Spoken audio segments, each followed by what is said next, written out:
started doing this in my driveway, and I learned how to cook one brisket, and when it was good, I was like, oh man, this is cool. And then you cook 2 of them, I buy a bigger smoker, next thing you know, I'm cooking 10 of them.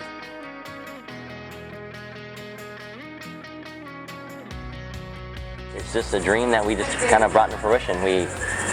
You know, every Monday and Tuesday we drive around the whole county, eating barbecue at all the places and trying stuff, and just kind of reaffirming that, you know, I think we can do this. And then fast forward about 4 years later, this place came open for rent, and my wife fell in love with the building.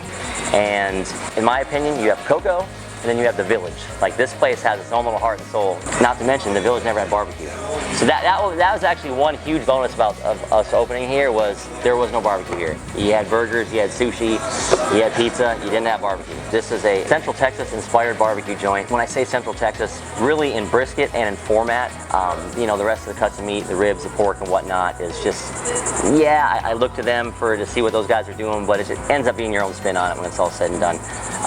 With that being said, brisket, I sell as much brisket as all the other meats put together at this place, so it's pretty brisket heavy.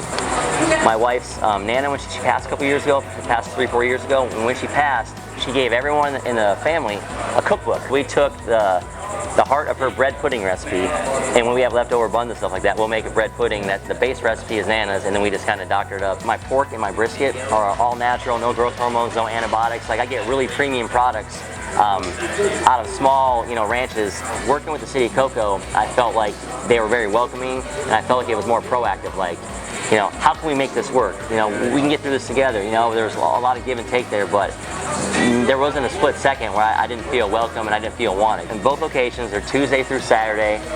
We're posted 11 a.m. until 4, or unless we sell out first. I always try to keep my supply a little less than my demand on things like that, just so it's the best product I can put out. So this is meat market style, right? So honestly, I would tell if someone has never been here, come in with a friend or two, get a tray, and you can order, everything's priced by the pound. You can order as little or as much as you want.